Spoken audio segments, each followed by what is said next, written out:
Johnny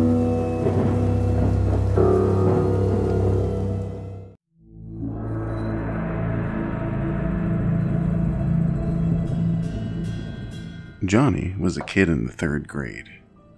One particular summer afternoon, after getting off the bus and walking down the street toward his house, he stopped to talk to his neighbor who was standing in his yard. After a brief conversation, he went home so as not to worry his mother. "And just where have you been?"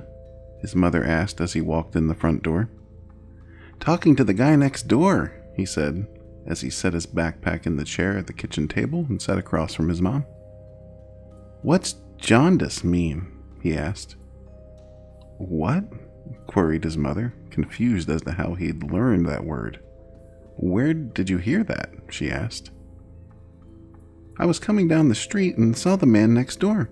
I asked him why his skin was so yellow," Johnny stated proudly. "Oh, I see," his mother said. "Go to your room and do your homework." She walked to the window and looked over to the house next door. She didn't want to remind her son that their neighbor had died a week ago from liver failure.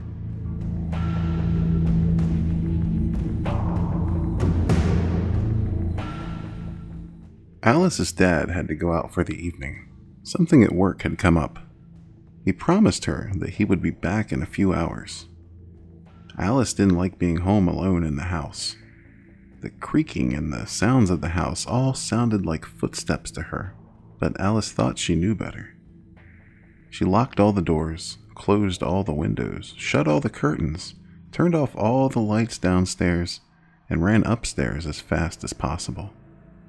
She slammed her bedroom door and sat on her bed. She was scared to open her door again. She locked that door and turned off the light. Breathing a sigh of relief, she lay in the darkness of her bedroom, remembering she locked the house down. She told herself that nothing could get in, but that all changed when she heard a voice from the darkness. "Good. Now we're locked in for the night." It was only then that she realized if nothing could get in, nothing could get out.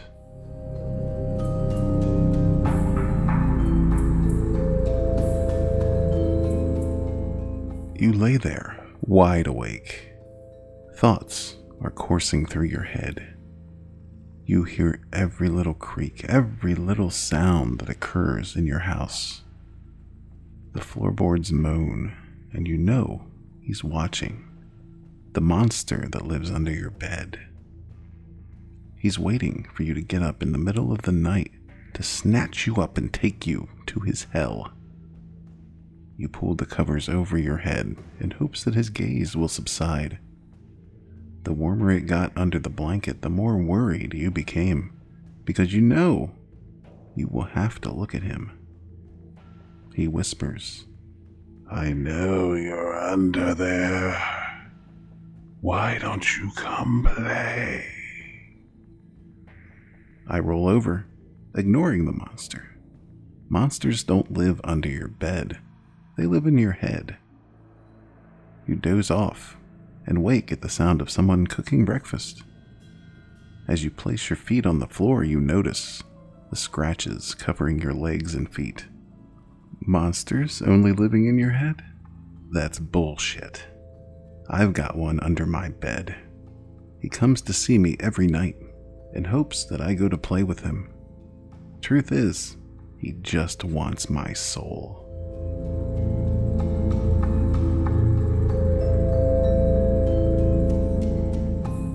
Horror fills your veins with a feeling like no other.